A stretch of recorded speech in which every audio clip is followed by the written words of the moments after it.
Welcome to the Operation Game Night podcast. We're back and better than ever because there's three of us finally. Oh my The gosh. same podcast. I can't believe Here we it. are. How long Joining has it me been, as boys? always. These guys, Clay and Jared. Welcome.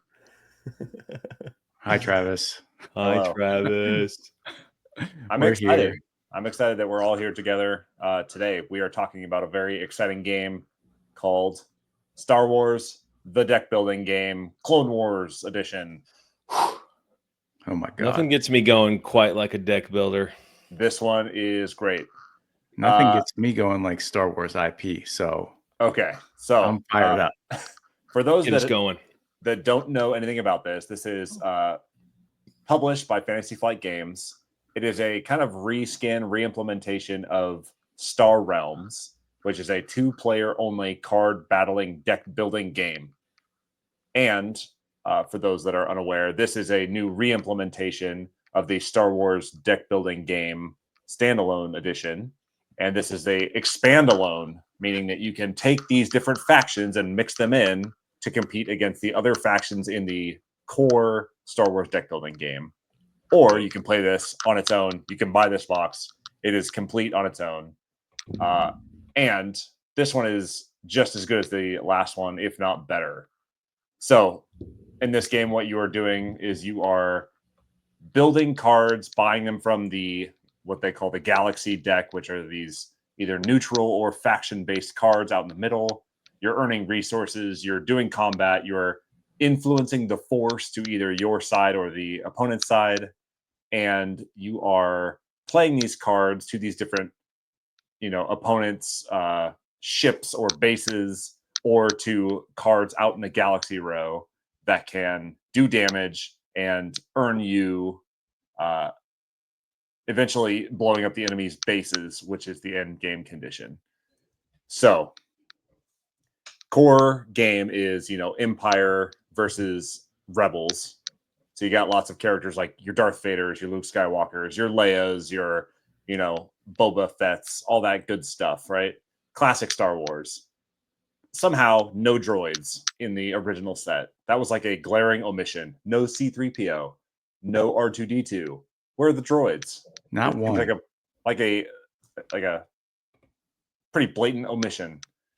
Okay, this edition, tons of droids. You've got Separatists and the Republic. The Separatists are the guys that are producing all of the droids, right? They're like on the outer rim. They're, farming these droids out of these factories to go out and fight in the Clone Wars. Then you've got the Republic that has all the clones. They've got all these specialty clone troopers that are in their deck.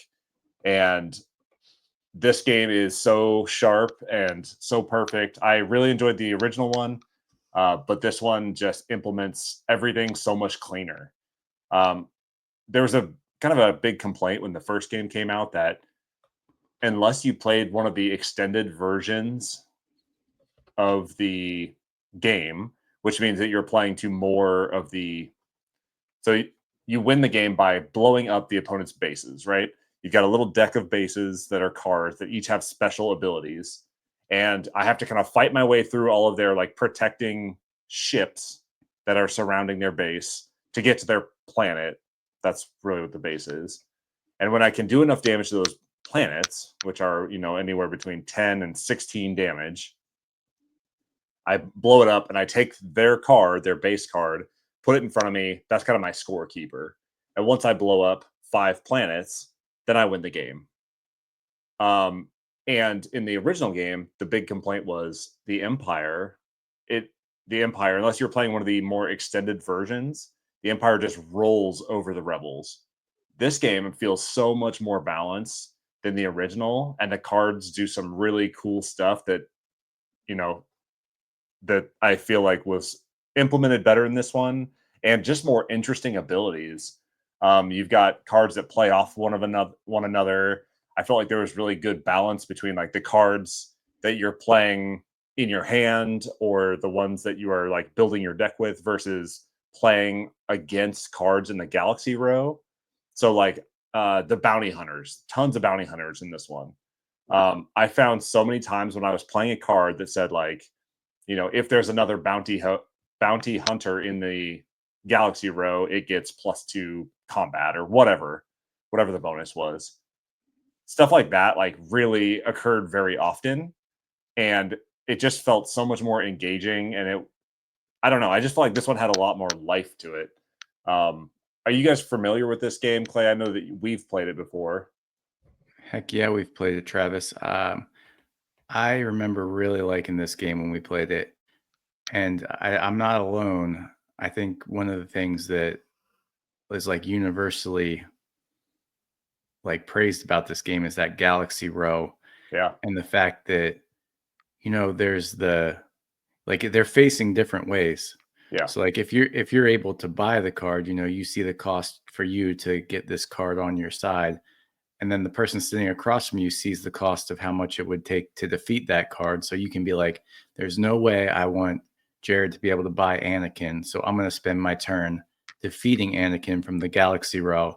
yeah, And that was just such an interesting dynamic of that galaxy row being both like a market and kind of a fighting ground, yeah. where I haven't seen that in other, almost pure these deck builder battler games.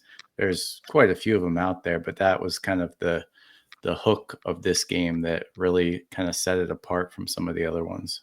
Yeah, So each side has their own galaxy row, and how is that correct statement? Now, there is one singular galaxy row of 7 Okay. cards that are laid out.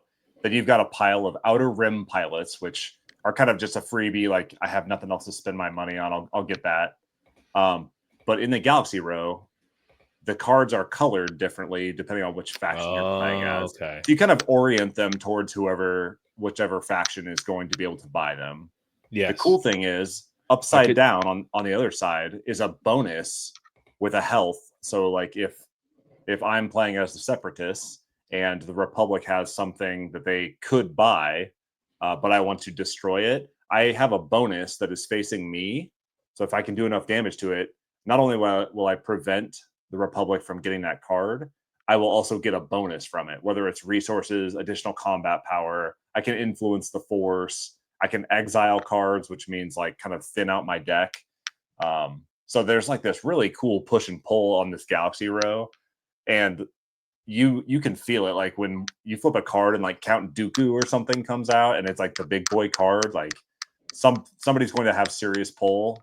Mace Windu's in this one.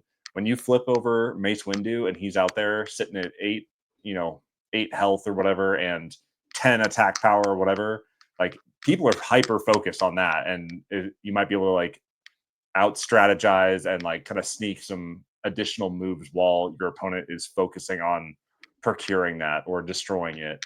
And man, that push and pull of that galaxy row is so sharp, and it really makes this game come alive.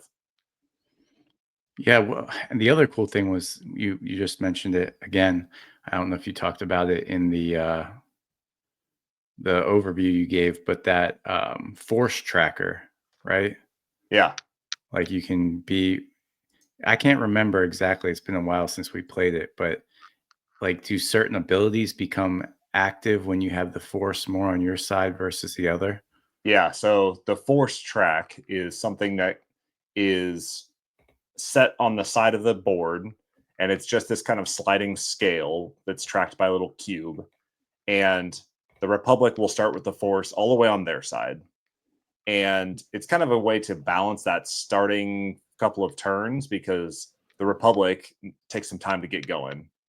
And you will play cards, or you will attack opponents' cards, or cards will let you move that force tracker towards your side of the board. And when you like the verbiage is kind of weird, but it says like when the force is with you, which means that that force tracker is all the way on your side of the board as far as it can go, you get an additional resource per turn, and cards get bonuses. So like people will get additional attack power. It'll let you, draw an extra card. It will let you pull things out of your exile deck, which are like your thinned out like extra cards that you are no longer using. The cool thing about this one is the Republic has a lot of, when the force is with you cards. The Separatists do not, right? But the Separatists are also thematic because they are so combat heavy based, and all of their bases and their like mega ships are all about producing droids. You can continually like go back to your discard and your exile piles and keep pulling droids out. Oh, Jared And would so, love man, that. you're just I throwing speaking my droids. love language right here. Yeah. Redrawn cards, Yeah. bonus cards. Oh yeah, love it. Yeah, so like the droids just keep coming back, and there's one of their bases that lets you like, let's say you get a bunch of resources, you can pay those resources instead of buying things from the galaxy row like you normally would with resources. You can spend those to pull droids out of your discard pile straight into your hand, and so typically when you buy from the galaxy row, it goes to your discard pile, so you might not see it for a couple of shuffles. But if you can put something straight into your hand from your discard or straight into your hand from purchasing, it's like a huge advantage. And so I had the base that lets you spend those resources to pull droids back into your hand. And I just like let it rip with like 10 droids. I did tons of damage. It felt so good, like an army of droids all at once. So stuff like that is super thematic and awesome. I love it. Do you think this is more like an increase in complication from the original Star Wars the deck building game, or is it more just new cards, characters? Like, are Yeah. there new mechanisms that would make it like you shouldn't play this before you've played the other one? No, not at all. And honestly, like if I was between if I did not own the original and I was between one of the two, I didn't know which one to get. I would honestly recommend people get this one. I think the factions are more thematic. I think the actions on the cards and the special abilities and stuff are more interesting in this one. I think it's more balanced. Because there's nothing in the original rule book that says, hey, we recommend that you play this one first, but if you want a more balanced experience, play this one or this version of the game rather. But this one right off the bat, this one being the Clone Wars edition, is so tight right off the bat, and it's not more complicated. I just think it's more interesting, honestly. And that Okay. interesting comes from the balance gameplay and the thematic factions. Is the timeline here on BGG? How would you say that? That's a pretty wide range, 30 to 90. I feel like for a deck builder, it should be No, pretty tight. yeah, and to be fair, I've played this a lot. 90. I don't know if I've ever gone 90 minutes. I think because there's different modes that you can play. Maybe that's a better word for it. Like the different modes that you can play, widely range, right? If I'm playing first to 3 bases destroyed, the game goes super fast. Like it flies by. If I'm playing, the entire base deck, which is, I don't know, maybe 7, 8 cards, then it might take a little bit longer, but I have never gone 90 minutes. I think the sweet spot is you play first to 5 bases in both the original and this Clone Wars edition, because it just like it allows the Republic to get their wheels going a little bit. And when we played this, and to be fair, I've only played this once. It came down to the very last card played. Like if I had one more card, or if I like would have done one more thing, I would have won. And I think my brother-in-law won, I think. And I had like just like gone for broke. One last card would have done it for me. And he was like, "Oh, you don't have any ships guarding your base? Like, here's one card." And he like destroyed me by 1 perfect health. Like it was, Dang. yeah, it was so tight, so close, so What a thematic. well balanced game. Yeah, I mean, these games have like received lots of praises. I think they are phenomenal. 8.0 rating. I mean, that's anything above 8 is something to take a look at, in my opinion. Yeah. And these are like readily available too. Like I know that Fantasy Flight and like Asmodee kind of, some of their games are harder to get your hands on, but Star Wars deck building game, I've seen it like it might be in big box. I'm pretty sure I've seen it in Target and stuff. So with an IP like Star Wars, it's readily available, and you can go out and pick it up, and it's not all that expensive, and you can get so much bang for your buck out of this game. I really enjoy this one.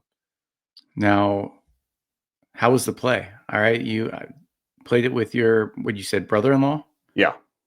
What did he think? Oh, this is like probably his favorite game. Oh, really? He's a big Star Wars guy. He loves Star Yeah. Wars, loves the IP.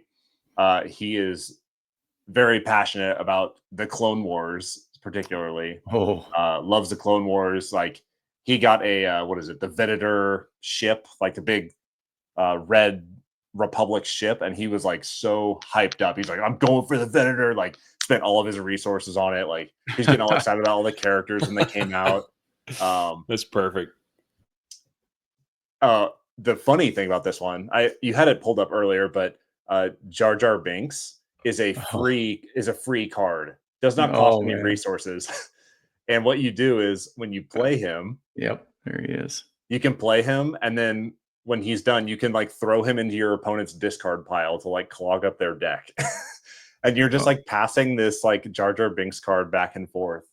I just think it's so funny. Like, just little things like that are Favorite just character bring so much. there. Yeah, bring so much character to this game. I love it. What, the Jar Jar hate's crazy, man. I do have one iconography question here. Yes. What's going on with so you got the gold with the number, that's how much it costs to buy it off of the row.